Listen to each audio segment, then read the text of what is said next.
Hello guys. Hello guys, आप सभी को हमारे YouTube channel legal mindset judiciary पे स्वागत है। और सेक्शन 192 का ये सेकंड पार्ट है। पिछला पार्ट हमने कंप्लीट कर लिया था, सेक्शन 192 का पहला पार्ट, राइट। और कुछ मतलब आधा 50% हम कंप्लीट कर चुके हैं, 50% छोटा सा हिस्सा बचा हुआ है, लेकिन उसको अच्छी तरीके से कंप्लीट करेंगे। आप सभी को सबसे पहले सॉरी, क्योंकि मैं टाइम नहीं निकाल पा रहा था वीडियो बनाने के लिए। लगभग 2 हफ्ते बाद ये वीडियो का रिकॉर्डिंग हो रहा है। कोई बात नहीं, देर आए दुरुस्त आए, ठीक है। तो लेकिन आप लोगों का सपोर्ट बना रहेगा तो मुझे मोटिवेशन मिलेगा और भी वीडियो बनाने का, ठीक है। तो चलिए स्टार्ट करते हैं वीडियो को बिना टाइम वेस्ट किए हुए, ठीक है। तो सेक्शन 192 केस डायरी के बारे में हम लोग पढ़ रहे थे। एक बार रिवाइज़ कर लेते हैं ताकि मेरे को भी रिकॉल हो जाएगा कि मैंने आपको क्या पढ़ाया था, ठीक है। लगभग 2 हफ्ता 14 दिन हो चुका है, तो ठीक है ना, कोई बात नहीं। चलिए, section 192 diary of proceedings in investigation, ठीक है।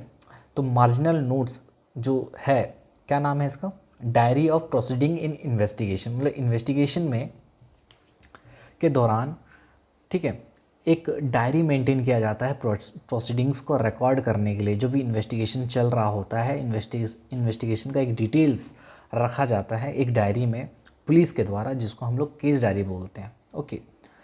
तो आपको बताया गया था कि भैया डायरी 2 टाइप का होता है। एक होता है जनरल डायरी जो कि पुलिस रखता है, उसमें वो अपना डे टू डे हर चीज़ को रिकॉर्ड करता है, ठीक है। कौन आया, कौन इन्फॉर्मेशन दिया, चाहे कॉग्निजेबल रिपोर्ट का चाहे नॉन कॉग्निजेबल रिपोर्ट का, ठीक है। कौन कंप्लेन लिखाने आया, सारा कुछ उसमें रहता है। लोन पेट्रोलिंग करने कहाँ गए, क्या हुआ, सारा कुछ इसमें रहता है जनरल डायरी में। लेकिन एक पर्टिकुलर और एक डायरी बनता है जिसको हम लोग केस डायरी बोलते हैं, जो कि एक पर्टिकुलर केस से रिलेटेड रहता है, ठीक है, ओके। जिसको पुलिस डायरी भी बोला जाता है, ओके। तो ये है सेक्शन 192। और इसका जो CRPC कॉरेस्पॉन्डिंग सेक्शन हुआ करता था, वो हुआ करता था सेक्शन 172 CRPC का, ठीक है। CRPC का 172 और BNSS का है ये 192, ठीक है। तो सबसे पहला बात इसमें ये आता है कि what the section is all about and duty of the investigating officer. तो ये सेक्शन में हम क्या पढ़ने वाले हैं और इन्वेस्टिगेटिंग ऑफिसर का क्या ड्यूटी होता है। तो देखिए भाई, सेक्शन 192 जो है भाई, ये केस डायरी के बारे में बात करता है, यानी पुलिस डायरी के बारे में बात करता है। And investigating officer is duty bound to maintain a case diary. और इस एक रेस्पॉन्सिबिलिटी दे दिया गया है किसको, इन्वेस्टिगेटिंग ऑफिसर को, कि भैया उसका ये ड्यूटी बनता है कि वो केस डायरी को क्या करे, मेंटेन करे, ओके, ठीक है। अच्छा, दूसरा पॉइंट ये है इसमें, what should be the contents of case diary. Case diary, ठीक है, बनाता है पुलिस वाला, ठीक है, उसमें इन्वेस्टिगेशंस के रिलेटेड इन्फॉर्मेशन वो रिकॉर्ड करता है, बट क्या क्या, तो आइए समझते हैं। तो सबसे पहले भैया जो भी उसको मिल रहा है,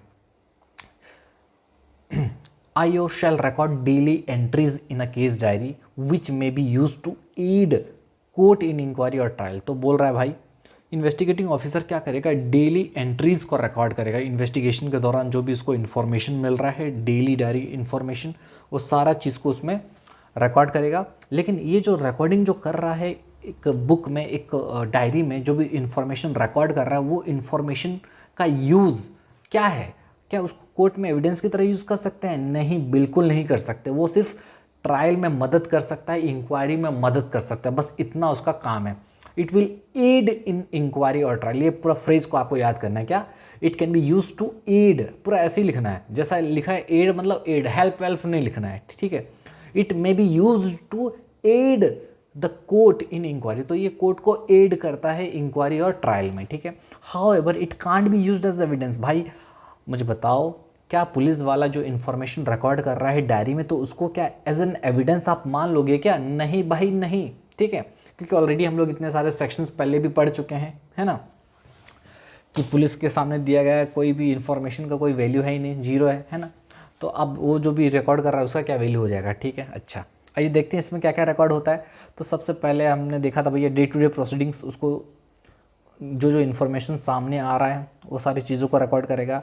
टाइम ऑफ रिसीविंग इन्फॉर्मेशन, कौन सा इन्फॉर्मेशन कब मिला उसको, टाइम उसका, ठीक है, कब वो इन्वेस्टिगेशन स्टार्ट किया, कब उसका इन्वेस्टिगेशन ख़त्म हुआ, ओके, कौन कौन सा जगह वो घूमने गया, सर्कमस्टांसेस, क्या क्या चीज़ों को वो देखा वहाँ पर, सर्कमस्टांसेस, फिर विटनेसेस लोगों का स्टेटमेंट क्या रिकॉर्ड किया, इन्वेस्टिगेशन के दौरान, और ये जो केस जारी होगा किस टाइप का होना चाहिए, हार्ड बाउंड होना चाहिए और उसमें पेज नंबर होना चाहिए ताकि कोई भी बंदा अगर पेज निकाले तो पता चल जाए। समझ में आया? ओके, तो ये बहुत इंपॉर्टेंट सेक्शन है 192, याद रख लीजिएगा। चलिए, ये तो पढ़ लिए थे। देखिए, मैं फिर भी आपको हो सकता है कि लगे कि ये सर पढ़ा चुके वापस पढ़ा रहे हो, इसलिए मैं पढ़ा रहा हूँ क्योंकि थोड़ा गैप हो चुका है। ठीक है, कोई बात नहीं। इसके अलावा इधर हाँ, फिर था तीसरा point, use by criminal courts. अब देखो, केस डायरी यानी पुलिस डायरी। अब केस डायरी यानी पुलिस डायरी, यानी ये जो यूज़ होगा कौन सा कोर्ट में यूज़ होगा? ऑब्वियसली क्रिमिनल कोर्ट में ही यूज़ होगा, सिविल कोर्ट का बात तो होगा ही नहीं। समझ में आ रहा है? अच्छा, तो बोल रहा है अ क्रिमिनल कोर्ट में समन दिस पुलिस डायरी और case diary during an inquiry और ट्रायल। तो देखो, कोर्ट जो होता है ना भाई, जो क्रिमिनल कोर्ट, इन्वेस्टिगेशन के दौरान, ट्रायल के दौरान, इन्वेस्टिगेशन के दौरान गलती से निकल गया, ओके, इंक्वायरी और ट्रायल के दौरान, ठीक है, कोर्ट में जब भी केस चलेगा यानी ट्रायल जब चलेगा, ठीक है, या मान लो कोर्ट कभी इंक्वायरी बिठाया, ठीक है, अगर उसको केस डायरी का ज़रूरत पड़ा तो कोर्ट मंगवा सकता है। ठीक है, तो ये है। तो क्रिमिनल कोर्ट क्या कर सकता है? किसी भी केस डायरी को मंगवा सकता है ट्रायल के दौरान या फिर इंक्वायरी के दौरान। समझ में आ गया? Okay, now however the case diary और the police diary can not be used as an evidence but only as an aid in the proceedings. Already पढ़ चुके हैं, केस डायरी को, पुलिस डायरी को हम लोग एज एन एविडेंस यूज़ नहीं कर सकते। ये सिर्फ और सिर्फ एड करता है कोर्ट को ट्रायल में और इंक्वायरी में। समझ में आ गया? ओके, वही। अब आपको सेम फ्रेज यूज़ करना है, aid in the proceeding, not helpful, not it is helpful in proceeding, और ऐसा नहीं लिखिए, पूरा फ्रेज को यूज़ कीजिएगा। ठीक है, अच्छा, आगे एक्सेस रेस्ट्रिक्शन। अब रेस्ट्रिक्शन में कुछ एक्सेस में कुछ रेस्ट्रिक्शन डाला गया है, इसको, इसके एक्सेस को लेके देखिए। The accused and his agent have no right to demand और inspect this diaries just because the court refer to them. अब समझिए, देखिए, अब होता क्या है ना कि जो पुलिस का डायरी है, जो केस डायरी है, ये बना कौन रहा है? पुलिस वाला। ठीक है, अच्छा, तो यहाँ पर ये बात लिखा गया है कि कोर्ट तो भाई कभी भी मंगवा सकता है ट्रायल में, अगर ज़रूरत पड़ा कोई चीज़ को चेक करने के लिए, इंक्वायरी के दौरान कोई चीज़ को रेफ़र कर सकता है वो केस डायरी को, कोर्ट कर सकता है, लेकिन उसको एज एन एविडेंस यूज़ नहीं कर सकता वो। ठीक है, अच्छा, तो अगर मान लो कभी ऐसा होता है कि कोर्ट केस डायरी को मंगवाता है किसी केस में, ठीक है, तो अगर कोर्ट मंगवा लिया केस डायरी को, ठीक है, तो इसका ये मतलब नहीं है कि एक्यूज्ड जो है और उसका जो एजेंट है यानी जो एडवोकेट है उसका, यानी डिफेंस काउंसिल जो है, उसके पास कोई राइट आ जाएगा कि वो डिमांड करने लगे, इंस्पेक्ट करने लगे उस केस डायरी को। समझ में आ गया? वही बोल रहा है, यानी अगर कोर्ट रेफ़र कर लिया केस डायरी को या फिर केस डायरी को, तो इसका ये मतलब नहीं है कि एक्यूज्ड के पास ये राइट आ जाएगा कि वो डिमांड कर सकता है, वो इंस्पेक्ट कर सकता है केस डायरी को, कि बोलेगा मैं भी देखूंगा केस डायरी। हाँ, ऐसा नहीं बोल सकता। ठीक है, अच्छा, लेकिन यहाँ पर एक चीज़ है समझने लायक। However if the police officer uses the case diary to refresh the memory और the court uses it to contradict the officer, then 148 and 164 of the BSA will apply. अब देखो, ये बहुत इंपॉर्टेंट पॉइंट है, यहीं पर लोग समझ में नहीं आता बहुत लोगों को। अब देखिए, बोल रहा है कि देखिए, सबसे पहले हमने क्या कहा कि एविडेंस नहीं मान सकते केस डायरी को, लेकिन कोर्ट कभी भी बुला सकता है, मतलब मंगवा सकता है केस डायरी को किसी भी ट्रायल और इंक्वायरी में। ठीक है, अगर ट्रायल और इंक्वायरी में मंगा लिया कोर्ट, तो एक्यूज्ड के पास, उसके एजेंट के पास ये राइट नहीं हो जाएगा कि वो उस डायरी को खुद से इंस्पेक्ट करे। ठीक है, उसके पास ये राइट नहीं आएगा, just because the court refer कर लिया इसलिए उसके पास राइट नहीं आएगा। ये समझ में आ गया? अच्छा, लेकिन अब यहाँ पर एक बात बोल रहा है कि लेकिन दो एक्सेप्शन है। इसका मतलब क्या कि दो केस में एक्यूज्ड और एजेंट यानी उसके एडवोकेट यानी डिफेंस काउंसिल और एक्यूज्ड के पास दो केस में राइट आ जाता है कि वो भी क्या कर सकता है, केस डायरी को रेफ़र कर सकता है। ओ माय गॉड, ये क्या हो गया? मतलब दो सिचुएशंस में एक्यूज्ड जो है बंदा, एक्यूज्ड, और उसका जो एडवोकेट है यानी डिफेंस काउंसिल, ये दोनों के पास राइट आ जाएगा कि वो क्या कर सकते हैं, केस डायरी को रेफ़र कर सकते हैं, केस डायरी को इंस्पेक्ट कर सकते हैं, चेक कर सकते हैं। ठीक है, लेकिन पूरा चेक नहीं करेंगे, सिर्फ कुछ पोर्शन चेक करेंगे। ठीक है, अब कौन सा सिचुएशन है, चलिए पढ़ते हैं। देखिए, पहला सिचुएशन है if the police officer uses the case diary to refresh the memory. अगर मान लो पुलिस ऑफिसर जो केस का इन्वेस्टिगेशन कर रहा है उसको कभी बुलाया गया, मान लो केस चल रहा था, क्योंकि इन्वेस्टिगेशन, अब समझो मेरा बात क्या होता है। मान लो कभी भी क्या होता है ना कि एक केस जो चलता है, आपको मालूम है कि केस भाई इतना जल्दी ख़त्म होता नहीं, इन्वेस्टिगेशन सालों साल लग जाता है चलने में, ठीक है। तो अब पुलिस वाला जो रिकॉर्ड किया है उसको कभी कभी होता है कि याद ना रहे कि क्या हुआ था। मान लो ट्रायल में जब उसको बुलाया गया पुलिस वाले को, क्योंकि इन्वेस्टिगेटिंग ऑफिसर आईओ तो वही है, जब उसको आईओ को बुलाया गया कि भैया बताइए क्या आपने पाया इन्वेस्टिगेशन के दौरान, तो वो कुछ बोलने वाला था, आई मीन मान लीजिए कुछ वो बताना चाहता था, ठीक है, मर्डर के बारे में, कि जहाँ क्राइम सीन पे एक्यूज्ड था, क्राइम सीन पे एक्यूज्ड को पाया गया, लेकिन अब वो भूल जा रहा है, बोल रहा है कि हाँ क्राइम सीन पे एक्यूज्ड था। लेकिन मान लो फॉर एग्जांपल ट्रायल में बुलाया गया किसको, फिर से मैं बता रहा हूँ, मान लो ट्रायल चल रहा है, किसको बुलाया गया है, मैं आपको यहाँ पर लिख के बताता हूँ वरना मैं भी भूल जाऊँगा कि क्या बता रहा हूँ। देखिए होता क्या है कि मैं क्या बताया कि दो सिचुएशंस हैं, दो सिचुएशन हैं जहाँ पर क्या होता है, दो सिचुएशन में केस डायरी को यूज़ कर सकता है। कौन यूज़ कर सकता है, या फिर एक्यूज्ड या फिर उसका एजेंट, एजेंट मतलब उसका एडवोकेट, ठीक है। तो दो सिचुएशन में केस डायरी को यूज़ कर सकता है, एक्यूज्ड या फिर उसका एजेंट, ठीक है। पहला सिचुएशन क्या है, पहला सिचुएशन है जब इन्वेस्टिगेटिंग ऑफिसर अपना मेमोरी को रिफ़्रेश करेगा। क्या करेगा, मेमोरी को रिफ़्रेश करेगा। सर इसका मतलब क्या, देखो आईओ जब अपना मेमोरी को रिफ़्रेश करेगा, इसका मतलब ये है कि जब कभी भी मान लो ये है कटघरा, ठीक है, ये है कटघरा, यहाँ पर ये है तुम्हारा कौन, यह है तुम्हारा पुलिस ऑफिसर, इन्वेस्टिगेटिंग ऑफिसर को बुलाया गया, ठीक है, ये कटघरा है यहाँ पर, ठीक है। अब यहाँ पर जज साहब बैठे हैं, सोच लो, ठीक है। अब ये है कटघरा, अब ये है इन्वेस्टिगेटिंग ऑफिसर।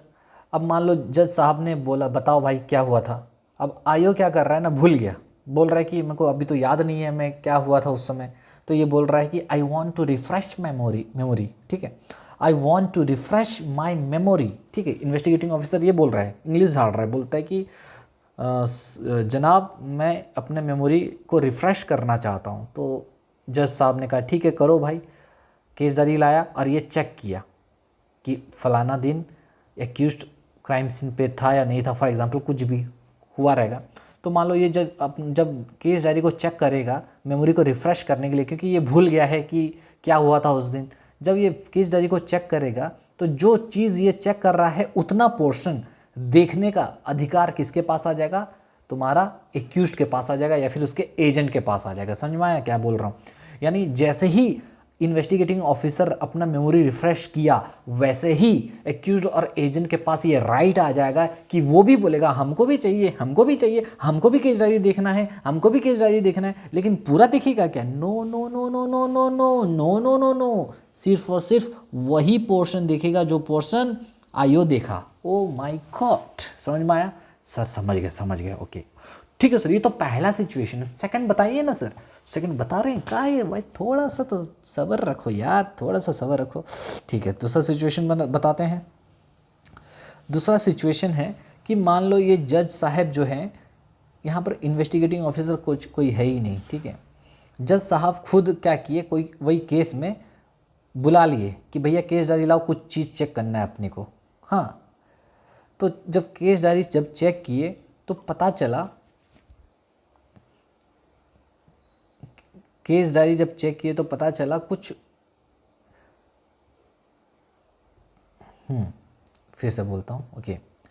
तो फॉर एग्जांपल जज साहब क्या किए, केस डायरी को मंगवाए, ठीक है, ट्रायल के दौरान चेक करने के लिए।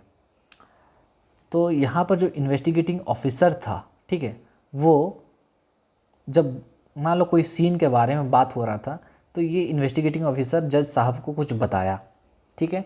केस डायरी जब देखे जज साहब तो पता चले अरे भाई इन्वेस्टिगेटिंग ऑफिसर जो बोल रहा है और केस डायरी में जो लिखा हुआ है वो दोनों तो ऑपोजिट है।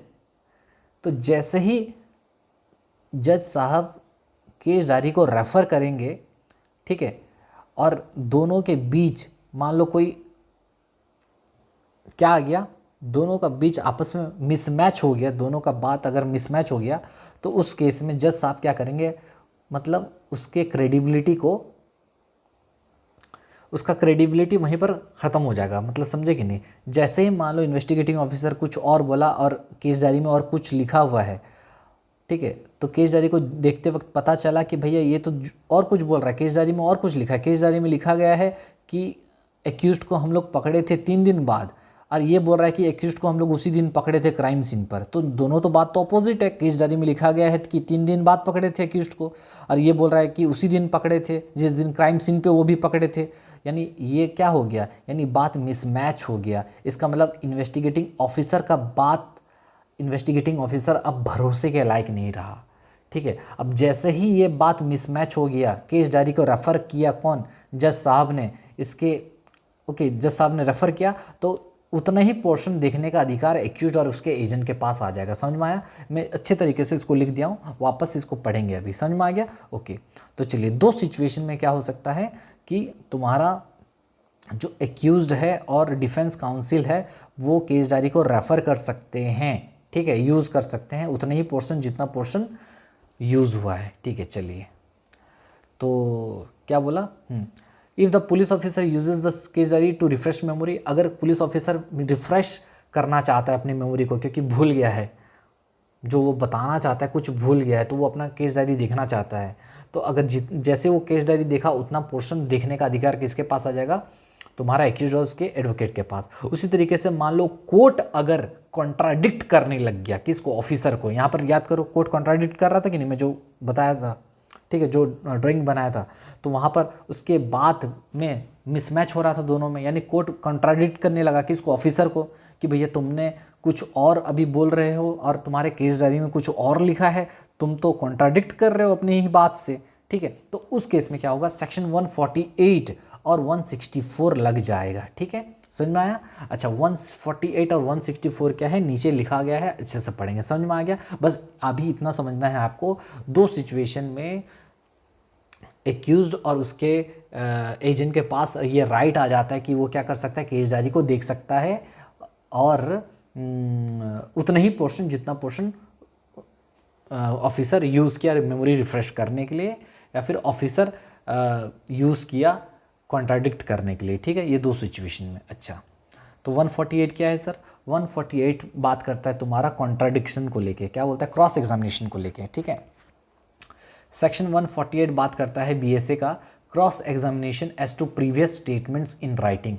अगर आप राइटिंग में कुछ और लिख के बताए थे, फॉर एग्जांपल पहले आपने और कुछ बोला था और अभी आप कुछ और बोल रहे हो, तो आपको क्रॉस एग्जामिनेशन किया जाएगा। ठीक है, आपके ही पहले वाले दिए गए बयान से। तो सेक्शन 148 वो बात करता है। 164 क्या होता है? 164 बात करता है right of the adverse party as to writing use to refresh memory. ठीक है, ये सब सेक्शन का नाम है 148, 164, बस आपको अभी याद रख लेना है। बीएसए जब पढ़ेंगे तो अच्छे से पढ़ेंगे, वैसे अभी भी मैं लिख दिया हूँ। ठीक है, आगे चलते हैं। हर केस का सीडी अलग बनता है, हर केस का केस डायरी अलग बनता है। ठीक है, case diary is maintained so that the magistrate can know the direction of the investigation. ठीक है, केस डायरी इसलिए मेंटेन किया जाता है ताकि जो मजिस्ट्रेट है, ठीक है, जो जहाँ पर ट्रायल चल रहा है, ट्रायल कहाँ चलता है, ऑब्वियसली मजिस्ट्रेट कोर्ट में चलता है, स्टार्ट होता है, तो मजिस्ट्रेट को पता चल सके भैया इन्वेस्टिगेशन का डायरेक्शन कैसा था, इन्वेस्टिगेशन कैसा हुआ था, क्या मेथड था इन्वेस्टिगेशन का, समझ में आ रहा है? इसलिए मेंटेन किया जाता है। आइए समझते हैं ऑब्जेक्टिव्स के बारे में कि केस डायरी का क्या क्या ऑब्जेक्टिव है। तो सबसे पहला ऑब्जेक्टिव ये है, the object of the section 172 CRPC is to enable the magistrate to know what was the day to day information obtained by the police officer who was investigating the case. तो पहला objective ये है कि magistrate को ये help करता है ये जानने में कि उसको पता चलता है कि जो इन्वेस्टिगेटिंग ऑफिसर था वो क्या क्या इन्फॉर्मेशन उसको डे टू डे मिल रहा था, ठीक है, केस से रिलेटेड। ठीक है, और उसका क्या था इन्वेस्टिगेशन का line, what were the lines of his investigations. ठीक है, देवेंद्र चंद्र वर्सेस एम्परर का केस में ये बताया गया। दूसरा है the object of recording the case diary is to enable the courts to check method of investigation. वही बात है, सेम बात को अलग तरीके से लिख दिया है। मतलब मजिस्ट्रेट को देखो, केस डायरी मेंटेन करने का एक ही काम है कि मजिस्ट्रेट को पता चल सके कि इन्वेस्टिगेशन का मेथड क्या था, किस तरीके से इन्वेस्टिगेशन हुआ है। समझ में आया? ये एक इंपॉर्टेंट है, इसको भी याद कर लीजिएगा। ठीक है, the case diary can be used as aid in framing the charge. Charge frame करने में मदद करता है, लेकिन चार्ज का फाउंडेशन की तरह ये काम नहीं करता, but it can not be used for founding the charge. समझ में आया? चार्ज फ्रेम करने में मदद कर सकता है, बट इसके बेसिस पर हम चार्ज फ्रेम नहीं कर देंगे। समझे कि नहीं? ओके। 4 है, it was held in AK Roy versus state of West Bengal that the magistrate can not take cognizance और issue process against the accused on the basis of information content in the case diary alone. मतलब क्या? Case diary के basis पे magistrate cognizance नहीं ले सकता। Sir cognizance नहीं ले सकता मतलब, कॉग्निजेंस का मतलब होता है, आगे भी पढ़ेंगे, अभी बता दे रहा हूँ बस। कॉग्निजेंस लेने का मतलब है भैया केस को फॉर्मली स्टार्ट करना। ठीक है, फॉर्मल रूप से केस को आगे बढ़ाने को बोलते हैं कॉग्निजेंस लेना। जब मजिस्ट्रेट अपना दिमाग लगाता है किस चीज़ पर? चार्जशीट पर। ठीक है, पुलिस रिपोर्ट जो फाइल किया गया है, और चार्जशीट जैसे ही फाइल होता है पुलिस के द्वारा, चार्जशीट फाइल होने के बाद जैसे मजिस्ट्रेट को लगता है कि हाँ भाई केस तो बन रहा है, इसको आगे बढ़ाना चाहिए केस को, तो हम बोलते हैं कि मजिस्ट्रेट अब अपना दिमाग लगा लिया, अपना जुडिशियल माइंड अप्लाई कर दिया, यानी वो अब केस को आगे बढ़ाना चाहता है, तो हम बोलते हैं उसको लीगल टर्म्स में कॉग्निजेंस ले लिया। ठीक है, तो वही बोल रहा है कि अगर मान लो केस डायरी में जो भी लिखा हुआ है उसके बेसिस पे क्या मजिस्ट्रेट कॉग्निजेंस ले सकता है क्या? अरे भाई पुलिस वाला तो कुछ भी लिख देगा इन्वेस्टिगेशन में, ये मिला वो मिला ये मिला, तो क्या मजिस्ट्रेट उसके बेसिस पे क्या ले लेगा कॉग्निजेंस? नहीं ले सकता, सिर्फ उसके बेसिस पे नहीं ले सकता। समझे कि नहीं? हाँ, वही बोल रहा है कि सिर्फ केस डायरी के बेसिस पे मजिस्ट्रेट कॉग्निजेंस नहीं ले सकता, ना ही प्रोसेस इशू कर सकता है। सर प्रोसेस इशू कर सकता है मतलब, प्रोसेस क्या प्रोसेस इशू कर सकता है? प्रोसेस इशू करने का मतलब होता है, ये भी एक लीगल टर्म्स है, प्रोसेस इशू करने का मतलब होता है समन भेज नहीं सकता, वारंट नहीं भेज सकता। समन भेजना, वारंट भेजना, इसको बोलते हैं प्रोसेस इशू करना। क्या बोलते हैं? प्रोसेस इशू करना। तो वही बोल रहा है कि जो मजिस्ट्रेट है वो केस डायरी के बेसिस पे ना ही कॉग्निजेंस ले सकता है, ना ही प्रोसेस इशू कर सकता है, सिर्फ और सिर्फ केस डायरी के बेसिस पे। लेकिन case diary plus police report है तो कर सकता है। आगे बढ़ो। Unless the fact content in the police report under section 173 CRPC, अच्छा हाँ CRPC and 193 BNSS constitute the offence. समझ में आया? समझ में आया? ओके। तो वही बोल रहा है कि जब सिर्फ अकेला केस डायरी के बेसिस पे कॉग्निजेंस नहीं लेगा, case diary plus police report होगा तो ले सकता है। ओके, ये हो गया। यहाँ तक हम लोग लास्ट क्लास में पढ़े थे, 22 मिनट लग गया, कोई बात नहीं, क्योंकि 2 वीक्स का समय भी आ गया था तो मुझे भी पढ़ना ज़रूरी था, और नेक्स्ट क्लास के लिए मैं ऑलरेडी लिख के ले आया हूँ ताकि हमारा टाइम कम लगे इसमें। ठीक है, आइए आगे बढ़ते हैं। ये है, this is the second part, यहाँ से है सेकेंड पार्ट। ठीक है, चलिए आगे बढ़ते हैं। ये आप लोग कोई नहीं लिखे रहोगे मुझे मालूम है, यहाँ से पढ़ते हैं। देखिए, अब है evidentiary value of the case diary. Case diary का एविडेंसरी वैल्यू सर ऑलरेडी बता चुके हैं, वही तो, चलो मुझे बताओ, मैं बिल्कुल नहीं दिखाता आपको। केस डायरी का क्या है एविडेंसरी वैल्यू? क्या केस डायरी को हम लोग एज एन एविडेंस मान सकते हैं? क्या कोर्ट यूज़ कर सकता है केस डायरी को एज एन एविडेंस? नहीं, बिल्कुल नहीं। ये क्या करता है? सिर्फ और सिर्फ कोर्ट के ट्रायल और इंक्वायरी में एड करता है। क्या करता है? एड करता है। ये याद रखना वर्ड, बार बार इसलिए मैं बोल रहा हूँ, एड करता है। क्या करता है? ये एड करता है। ठीक है, तो उसी को लिख दिया हूँ। आइए पढ़ते हैं। देखिए, it is not open to the court. Court के लिए ये रास्ता खुला नहीं है to place reliance on the case diary. भाई कोर्ट के पास, ठीक है, कोर्ट के लिए मतलब कोर्ट को, मतलब it is not open to the court to place reliance on the case diary as a piece of evidence. ठीक है, तो कोर्ट उसको ज़्यादा उसको भरोसा नहीं कर सकता। सीधा मतलब ये है कि जो कोर्ट है वो केस डायरी पे भरोसा नहीं कर सकता as a piece of evidence, उसको एज एन एविडेंस नहीं मान सकता। सीधा बोलने का बात वही है, बस उसको लिख दिया गया ऐसा। It is not open to the court to place reliance on the case diary. ठीक है, मतलब कोर्ट केस डायरी पर भरोसा नहीं कर सकता as a piece of evidence. समझ में आ गया? अच्छा, a criminal court can use the case diary. Criminal court use कर सकता है, can use the case diary, case diary को यूज कर सकता है। किस चीज में? भाई अभी बताया था, in the aid of what? Inquiry और trial, but not as an evidence. समझ में आया? वही पढ़े हैं, उसको वही लिख दिया गया है। सबसे पहले हमने क्या पढ़ा कि कोर्ट के लिए मतलब it is not open to the court, मतलब क्या? कोर्ट के पास कोई चॉइस नहीं है। ओके, मतलब उनको चॉइस नहीं दिया गया कि जाओ हाँ हाँ भरोसा कर लो केस डायरी पे, नहीं भाई नहीं, it is not open to the court, वो मान ही नहीं सकते कि एविडेंस, ठीक है। It is not open to the court to place reliance on the case diary as an piece of evidence, the criminal court can use the case diary in the aid of inquiry और trial but not as an evidence. समझ में आ गया? Okay sir. Further accused usually cannot access the police diary और the case diary as per section 173 का 2 का CRPC और 192 का 5, ठीक है। इसके अलावा एक्यूज्ड के पास कोई राइट नहीं है कि वो पुलिस डायरी को एज अ राइट मांग सकता है, केस डायरी को मांग सकता है एज अ राइट। कहाँ पर लिखा गया है? पुराना जो CRPC था 173 का 2 में लिखा गया है और नया BNSS का 192 का 5 में लिखा गया है ये, ठीक है। यही अपना 192 जो पढ़ रहे हैं उसका सब सेक्शन 5 पढ़ोगे तो उसमें लिखा गया है they can not access the police diary और द केस डायरी, ठीक है। यूजुअली लिखा है, यूजुअली मतलब नॉर्मली नहीं एक्सेस कर सकते, लेकिन 2 सिचुएशन में कर सकते हैं, मालूम है ना? जी सर। अब उसी का 2 सिचुएशन नीचे है, देखो। हाँ सर आपने सही कहा, अब इसी का 2 सिचुएशन है नीचे। एक्यूज्ड नॉर्मली पुलिस डायरी और केस डायरी को एक्सेस नहीं कर सकता, किस में लिखा गया है? सेक्शन 192 का सबसेक्शन 5 में। लेकिन 2 सिचुएशन में कर सकता है। पहला सिचुएशन क्या था बताओ? रिफ्रेशिंग द मेमोरी, जब पुलिस ऑफिसर अपना मेमोरी रिफ्रेश कर रहा होता है। कौन सा पुलिस ऑफिसर? इन्वेस्टिगेटिंग ऑफिसर जो इन्वेस्टिगेशन कर रहा है, जब उसको बुलाएंगे ट्रायल में टेस्टिमनी के लिए कि आओ गवाही दो, तुमने क्या क्या पाया इन्वेस्टिगेशन के दौरान। तो जब कभी भी पुलिस वाला गवाही देने आएगा, टेस्टिमनी देने आएगा और वो भूल जाएगा कि उसने क्या पाया था, तो वो बोलेगा कोर्ट को कि साहब मैं अपने मेमोरी को रिफ़्रेश करना चाहता हूँ। और जैसे ही उसने ये कहा कि मैं अपनी मेमोरी को रिफ़्रेश करना चाहता हूँ, तभी राइट आ जाएगा किसके पास? एक्यूज्ड के पास और उसके एडवोकेट के पास, कि वो भी उतना ही पोर्शन चेक करे जितना पोर्शन ये देख रहा है रिफ़्रेश करने के लिए। समझ में आया? Very good. तो जब कभी भी बंदा मेमोरी रिफ़्रेश करता है तो उस समय कौन सा सेक्शन अप्लाई होता है? भारतीय साक्ष्य अधिनियम का सेक्शन 162, ठीक है।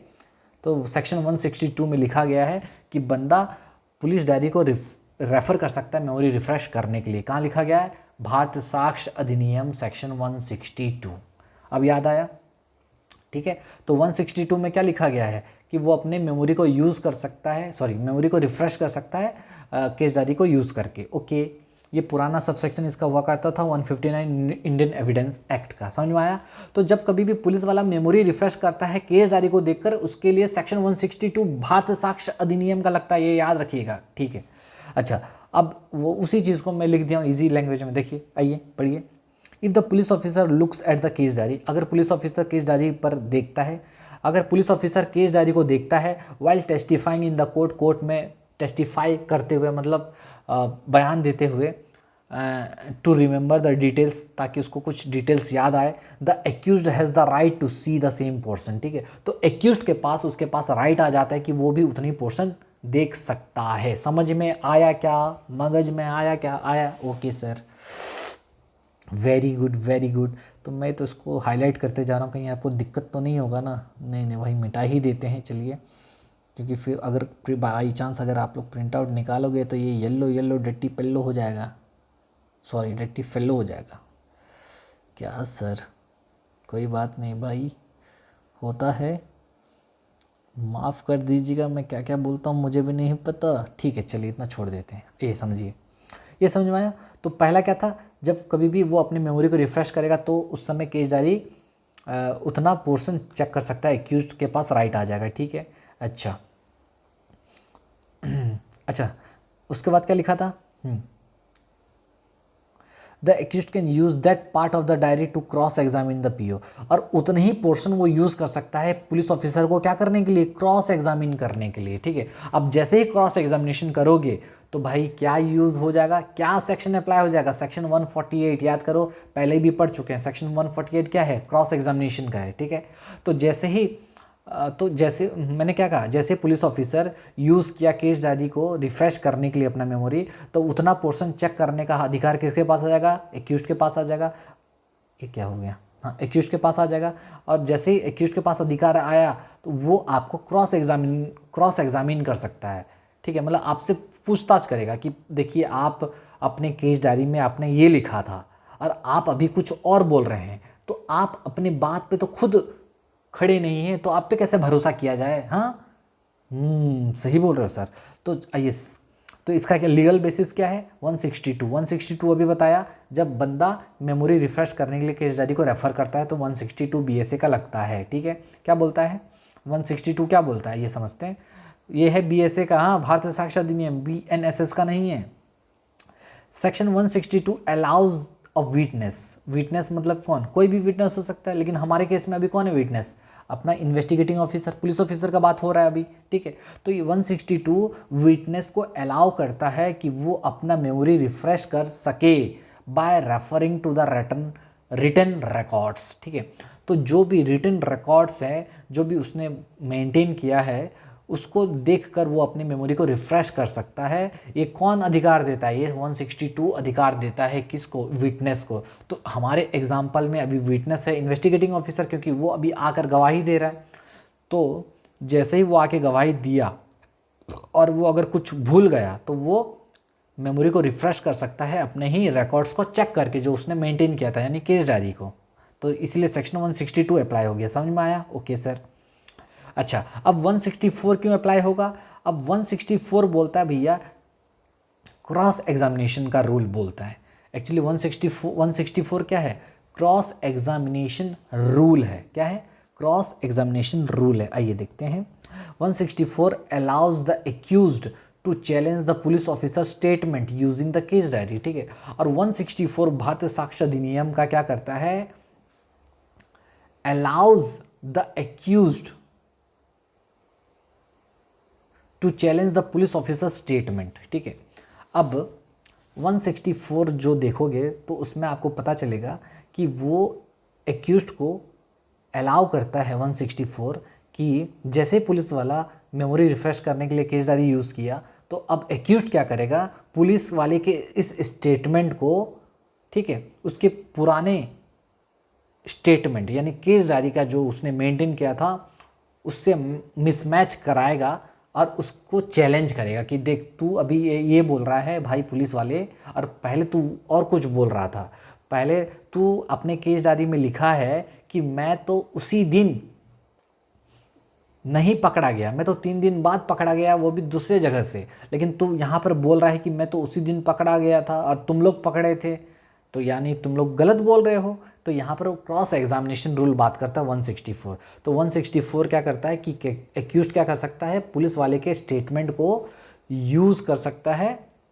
ओके, मतलब पुलिस वाले का जो स्टेटमेंट है उसको चैलेंज कर सकता है। सीधा मतलब क्या है कि जो आपका एक्यूज्ड है वो पुलिस ऑफिसर को चैलेंज कर सकता है, उसका पुराना स्टेटमेंट और अभी का जो टेस्टिमनी को मिसमैच करा के। समझ में आया? ओके, आइए एक एग्जांपल देखते हैं। देखिए, अ police officer is testifying about the murder investigation. ठीक है, एक पुलिस ऑफिसर कटघरे में आके मर्डर के इन्वेस्टिगेशन के बारे में बता रहा है। ओके, ही फॉरगेट सम डिटेल्स, ये भूल जाता है कि भैया क्या बताना था। तो ये बोलता है कि मैं केस डायरी को देखना चाहता हूँ ताकि मुझे पता चले रिकॉल करने के लिए कि what he found during the investigation में उसको क्या मिला। ठीक है, since he referred the case diary, क्योंकि ये केस डायरी देख लिया, the accused lawyer can now see that portion. अब जैसे ही केस डायरी इसने देखा तो एक्यूज्ड का लॉयर अब उस पोर्शन को चेक कर सकता है। If there are any contradiction in the officer statement, ये चेक करने के लिए भैया कि ये जो बोल रहा है और इसमें जो लिखा है इसमें कोई कॉन्ट्राडिक्शन तो नहीं है, ये चेक करने के लिए। ठीक है, अच्छा, ये the case diary says, for example मान लो केस डायरी ये कहता है कि मान लो ये जो पुलिस वाला आया था क्या करने के लिए, टेस्टिमनी देने के लिए, तो वो कहता है कि 2 लोग थे जो कि एक्यूज्ड को देखे थे क्राइम सीन पे। फॉर एग्जांपल मान लो क्या बोला पुलिस वाला, ये बोला कि 2 लोग थे जो कि एक्यूज्ड को देखे थे क्राइम सीन पे। ये ऐसा कोर्ट में आके बोल रहा है, कौन? पुलिस वाला। लेकिन केस डायरी में क्या लिखा है पता है? केस डायरी में लिखा है कि कोई भी नहीं देखा था एक्यूज्ड को। हाँ, तो अब देखिए, if the case diary says, case diary में अगर लिखा है कि no witness saw the accused at the scene, जब उसने इन्वेस्टिगेशन स्टार्ट किया था उस समय केस डायरी में लिख दिया कि भैया कोई भी नहीं देखा एक्यूज्ड को, लेकिन जब ट्रायल के समय पुलिस ऑफिसर बोलता है भैया 2 लोग थे जो कि देखे थे, यानी अब ये जो पहले लिखा था केस डायरी में और अभी जो ये बोल रहा है, भाई ये दोनों तो अपोजिट बात कर रहा है। यानी अब इसके इस चीज़ को लेकर एक्यूज्ड इसको यूज़ कर सकता है, उतना पोर्शन चेक कर सकता है केस डायरी का, और इसको क्या करेगा, कॉन्ट्राडिक्ट करेगा, क्रॉस एग्जामिन करेगा कि देख पहले तुम ये बोल रहे थे और अभी ये बोल रहे हो, और कोर्ट को बोलेगा कि सर ये भरोसे के लायक नहीं है, ये जो पुलिस वाला है भरोसे के लायक नहीं है, इसका क्रेडिबिलिटी को क्या करेंगे, डैमेज कर देंगे, समझे कि नहीं। Okay, the defence can point out the contradiction, अब वो डिफेंस उसके कॉन्ट्राडिक्शन को पॉइंट आउट करेगा। समझ में आया? आई होप आपको समझ में आ गया, अच्छे से बता दिया हूँ मैं। दूसरा है when the court uses the diary to contradict the police officer, कब एक्यूज्ड सेकंड सिचुएशन में यूज़ कर सकता है केस डायरी, जब कोर्ट खुद पुलिस ऑफिसर को क्या करे, कॉन्ट्राडिक्ट करे। अब देखो यहाँ पर क्या हो रहा था, यहाँ पर पुलिस ऑफिसर खुद बोल रहा था ना कि मैं अपना मेमोरी रिफ्रेश करना चाहता हूँ, अब यहाँ पर कुछ नहीं हो रहा है, यहाँ पर कोर्ट खुद से केस डायरी को देखा, और खुद से केस डायरी को जब देखा तो पता चला कि ये कुछ और बोल रहा है और इसमें कुछ और लिखा है खुद से, समझे कि नहीं। यहाँ पर ये रिफ्रेश नहीं कर रहा है मेमोरी, यहाँ पर कोर्ट खुद कोर्ट यहाँ पर खुद से ट्रायल के दौरान क्या हुआ कि केस डायरी चेक किया, तो पता चला पुलिस ऑफिसर जो बोल रहा है वो और कुछ बोल रहा है, इसमें कुछ और लिखा है। तो उस समय भी जैसे ही कोर्ट पुलिस ऑफिसर को कॉन्ट्राडिक्ट करेगा केस डायरी को यूज़ करके, तो एक्यूज्ड के पास राइट आ जाएगा कि वो भी उतना पोर्शन क्या कर सकता है, यूज़ कर सकता है। ठीक है, वही चीज़ है, आइए समझते हैं। When the court uses the diary to contradict the police officer, section 148 BSA, देखिए, if upon referring the case diary,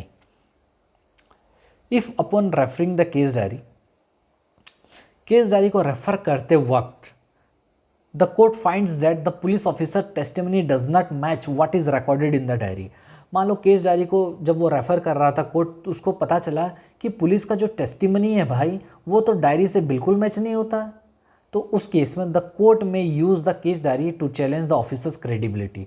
तो उस केस में कोर्ट क्या करेगा, केस डायरी को यूज़ करेगा और ऑफिसर्स की क्रेडिबिलिटी को चैलेंज करने के लिए कि तू भाई भरोसे के लायक नहीं है, तू देख केस डायरी में कुछ और लिखा है और यहाँ पर कुछ और बोल रहा है, तो मैं तेरे पे कैसे भरोसा करूँ, यानी आगे तू जो भी बोलेगा मैं उस पर तो भरोसा बिल्कुल नहीं करूँगा, यानी एक्यूज्ड का जो केस होगा वो थोड़ा स्ट्रांग होने लगेगा। समझ में आएगा नहीं? ओके, अच्छा। Use by the accused lawyer, obviously कौन यूज़ करेगा, जैसे कोर्ट को पता चला कि ये तो भरोसे के लायक नहीं है तो एक्यूज्ड का लॉयर अब यूज़ करेगा। In such cases the accused lawyer can use the diary to cross examine the officer. ठीक है, तो उस केस में एक्यूज्ड का लॉयर क्या करेगा, केस डायरी को यूज़ करेगा ताकि वो ऑफिसर को क्रॉस एग्जामिन कर सके। ठीक है, ऑन इनकंसिस्टेंट स्टेटमेंट्स। ठीक है, इनकंसिस्टेंट स्टेटमेंट्स में उसको क्रॉस एग्जामिन कर सकता है। ठीक है, बोलेगा कि भैया आप तो बोल रहे थे ना कि 2 लोग देखे थे, लेकिन इसमें लिखा गया कि कोई नहीं देखा था, अब ये कैसे हुआ बताओ, तो उसको बोलते हैं क्रॉस एग्जामिन करना। समझ में आया? अच्छा, तो यहाँ इसका लीगल बेसिस क्या है, सेक्शन 148। तो 148 क्या बोलता है, section 148 states that if the witness's previous written statement contradicts their present testimony they can be cross examined about it. ठीक है, तो सेक्शन 148 यही बोलता है कि अगर मान लो कोई विटनेस है जो कि कुछ पहले बोला था, उसका रिटन स्टेटमेंट है, और ये अभी आके कोर्ट में कुछ और बोलता है, तो उसको लेकर उसका क्रॉस एग्जामिनेशन किया जा सकता है। समझ में आया? ओके, सेक्शन 148 ये बोलता है। तो इस केस में अगर आप देखोगे तो पुलिस ऑफिसर पहले केस डायरी में कुछ और लिखा था और टेस्टिमनी में कुछ और बोल रहा है कोर्ट में आके, तो इस केस में उसका क्रॉस एग्जामिनेशन करेंगे कि नहीं, और कौन करेगा क्रॉस एग्जामिनेशन, उसका ऑब्वियसली एक्यूज्ड करेगा, यानी उसका डिफेंस काउंसिल करेगा। Okay, so in context of the case diary section 148 BSA ऑथराइजेज। तो सेक्शन 148 अगर देखोगे तो क्या बोलता है, भारतीय साक्ष्य अधिनियम का पर्टिकुलरली केस डायरी को लेकर अगर बात करें तो उसके कॉन्टेक्स्ट में the court to refer the case diary to aid in the trial और inquiry specially for testing the credibility of the investigating officer. ठीक है, समझ में आया? तो जो केस डायरी को जो रेफ़र करता है कोर्ट, ये इसलिए करता है ताकि ट्रायल और इंक्वायरी में हेल्प हो सके। ठीक है, और इसलिए भी रेफ़र करता है वो ये चेक करने के लिए कि जो इन्वेस्टिगेटिंग ऑफिसर है वो भरोसे के लायक है या नहीं। अच्छा, it does not allow the accuse to demand access as a matter of right. तो एक्यूज के पास कोई राइट नहीं है कि वो कभी भी मांग सकता है कि भैया मेरे को दिखाओ केस डायरी। ठीक है, but permits the court to use it, सिर्फ कोर्ट ही इसको यूज़ कर सकता है। तो सेक्शन 148 जो है वो एक्यूज को कोई राइट नहीं देता है कि भैया जाओ और तुम डायरी देख लो, बल्कि कोर्ट को परमिट करता है कि वो यूज़ कर सकता है court, and allow it's use by the accused if needed for contradiction और क्रॉस एग्जामिनेशन। और एक्यूज्ड भी उसको यूज़ कर सकता है, लेकिन कॉन्ट्राडिक्शन करने के लिए और क्रॉस एग्जामिनेशन करने के लिए, वो भी 2 सिचुएशन में। ठीक है, अच्छा अब एग्जाम्पल थोड़ा समझते हैं, देखिए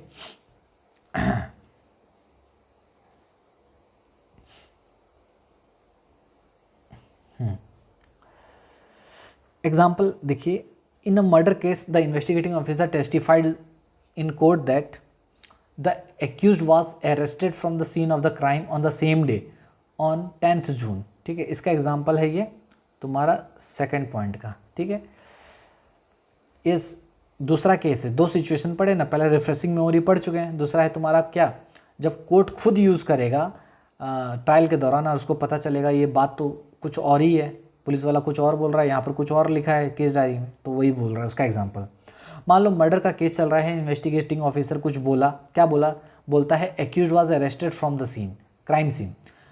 तो कोर्ट में आके आईओ बोल रहा है कि एक्यूज्ड को कहाँ पे अरेस्ट हमने किया, क्राइम सीन पर। कब, 10 जून को, 10 तारीख के दिन, उसी दिन हमने जैसे इंसिडेंट हुआ, इंसिडेंट के 2 घंटे के अंदर हम उसको अरेस्ट किए क्राइम सीन पर। ठीक है, कौन ऐसा बोल रहा है, आईओ बोल रहा है। लेकिन केस डायरी में पता है, लेकिन जब कोर्ट रेफर किया केस डायरी अंडर सेक्शन 148, तो क्या पता चला पता है, तो जब लेकिन 140 जब सेक्शन जब कोर्ट केस डायरी देखा तो पता चला कि भैया केस डायरी में लिखा गया है कि एक्यूज्ड को हमने 3 दिन बाद पकड़ा, वो भी किसी दूसरे तीसरे बंदे के टिप के बेसिस पे, ले वो भी क्राइम सीन पे नहीं। यानी समझे कि नहीं, कोर्ट पे आके बोलता है कि 10 तारीख को हम लोग इंसिडेंट होने के जस्ट 2 घंटे बाद उसको पकड़ लिए थे, लेकिन केस डायरी में क्या लिखा गया है, उसको 3 दिन बाद पकड़े थे इंसिडेंट के, वो भी टिप के बेसिस पे, और क्राइम सीन पे भी नहीं पकड़े थे। यानी ये जो बोल रहा है भाई, ये तो पूरा अपोजिट बात कर रहा है। अब इस चीज़ को लेके उसको क्या किया जा सकता है, उसको क्रॉस एग्जामिनेशन किया जा सकता है, उसको कॉन्ट्राडिक्ट किया जा सकता है। ठीक है, तो 148 ये अलाउ करता है कि उसको क्या करे, कोर्ट यूज़ कर सकता है केस डायरी को, समझे कि नहीं। तो यहाँ पर हमने क्या पढ़ा था, section 148 states that if witness's previous statement contradicts their present testimony they can be cross examine. तो अब क्योंकि इसका पुराना स्टेटमेंट और अभी का चीज़ दोनों मैच नहीं कर रहे हैं, तो इसको क्या किया जा सकता है, क्रॉस एग्जामिन किया जा सकता है। समझ में आया, ओके। कोई डाउट है क्या, नो। तो सेक्शन 148 ये सब याद रखिएगा। ठीक है,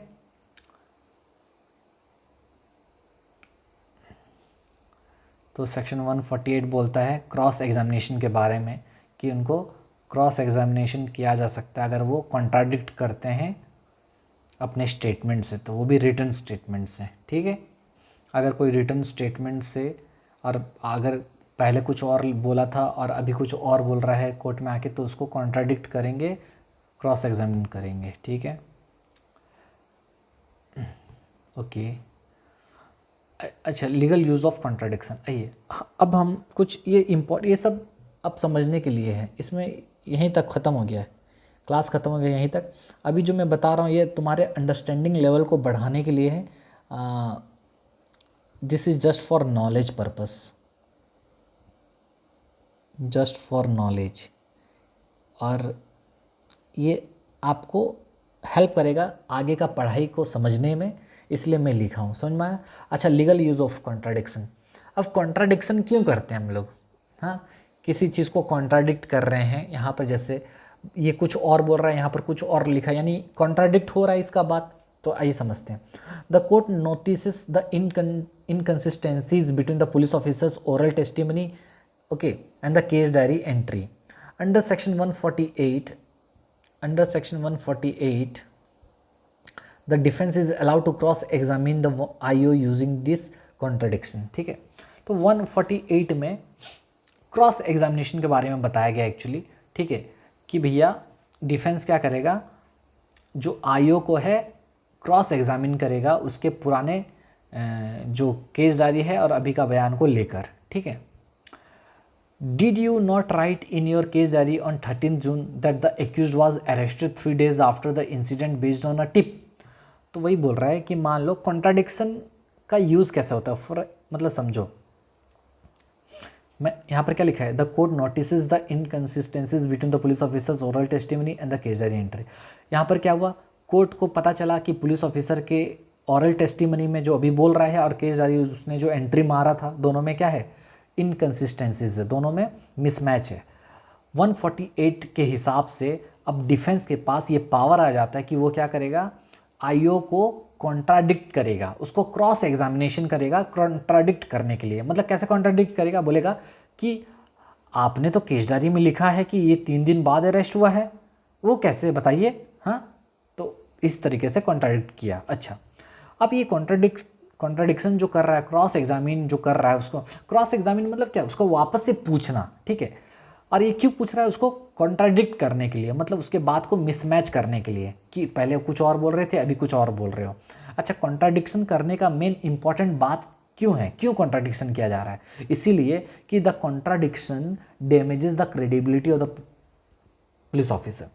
ये चाहे पुलिस ऑफिसर हो या फिर कोई भी बंदा हो, कोई भी विटनेस हो, अगर कॉन्ट्राडिक्शन उसको उसका स्टेटमेंट का किया जा रहा है, यानी उसके क्रेडिबिलिटी को क्या किया जा रहा है, डैमेज किया जा रहा है, मतलब अब वो भरोसे के लायक नहीं है। कोर्ट में ये साबित किया जा रहा है कि ये जो बंदा अभी कुछ भी बोलेगा आगे, इसका बात का कोई भी सच्चाई नहीं है, समझे कि नहीं। तो जब कभी भी मान लो कॉन्ट्राडिक्शन किया जाता है किसी भी बंदे का उसके स्टेटमेंट को लेकर, ठीक है, पहले का स्टेटमेंट और अभी का टेस्टिमनी को लेकर, यानी ये बताया जा रहा है कोर्ट में कि वो बंदा अब भरोसे के लायक नहीं है, तो हमारे केस में पुलिस ऑफिसर भरोसे के लायक नहीं है। The court may disbelieve the officer's testimony especially if the contradiction relates to the key issue, ठीक है। अब होगा क्या, अब जैसे पुलिस ऑफिसर का बात मिसमैच हो गया, कॉन्ट्राडिक्शन होने लग गया, तो कोर्ट क्या करेगा, अब उसके बात को भरोसा करेगा क्या, नहीं करेगा। तो अब जो भी अरेस्ट प्रोसीजर या फिर एविडेंस को लेकर रिकवरी जो भी बात आएगा उसको लेकर कोर्ट भरोसा करेगा क्या, नहीं करेगा। मे डिसबिलीव द ऑफिसर्स टेस्टिमनी, उसको भरोसा नहीं करेगा। दिस में बेनिफिट द एक्यूज्ड, इससे फायदा किसको पहुंचेगा, ऑब्वियसली एक्यूज्ड को पहुंचेगा, particularly if the procedural lapses और फैब्रिकेशंस आर सस्पेक्टेड, समझ में आया। तो इससे सीधा फायदा किसको जाएगा, तुम्हारा जाएगा एक्यूज्ड को, समझ में आया कि नहीं। ओके सर, तो ये है तुम्हारा सेक्शन 192 कंप्लीट होता है। इतना पोर्शन जो था सिर्फ नॉलेज के लिए था, ये जो मैं लिखा हूँ, बाकी ये सब आप लिख सकते हो, एग्ज़ाम के लिए इम्पॉर्टेंट है, एग्जाम्पल के साथ भी मैं लिख दिया हूँ, ठीक है। तो आई होप आपको ये क्लास अच्छा लगा होगा, अच्छे से देखिएगा वीडियो पूरा कंप्लीट। ये सेक्शन 192 हमारा ख़त्म होता है यहीं पे। नेक्स्ट क्लास जो होगा वो होगा सेक्शन 193 पुलिस रिपोर्ट के बारे में, ठीक है, जो कि बहुत इम्पॉर्टेंट है। और हम ज़्यादा दूर नहीं है, हमारा ये जो क्या बोलते हैं कि जो चल रहा था information to the police and their power to investigate, ये जो है ये ख़त्म हो जाएगा। हमारा जो चैप्टर आई थिंक 13 जो चल रहा है, ये BNSS का कंप्लीट हो जाएगा कुछ दिनों में, ठीक है। तो आई होप आपको ये वीडियो अच्छा लगा होगा। मेरे वीडियो को भाई मैं बोलना भूल गया, 1.5x से ज़्यादा स्पीड में देखिए तो आपको मज़ा आएगा। तो कैसा लगा वीडियो, नीचे भाई कमेंट बॉक्स में ज़रूर बताइए। देखिए आप लोग के लिए ही मेहनत करता हूँ मैं, और लिख के भी लाता हूँ, वो भी एक सही तरीके से सभी चीज़ को अरेंज करके सब ठीक ठाक करके। तो बदले में मैं चाहता हूँ ना कि आप मुझको क्या करें, सपोर्ट करें और बताएं भी कि आपको कैसा लग रहा है क्लास, ठीक है। चलिए मिलेंगे नेक्स्ट वीडियो में, तब तक के लिए बाय, टेक केयर। मैं हूँ आपका दोस्त सैम और पढ़ते रहिए।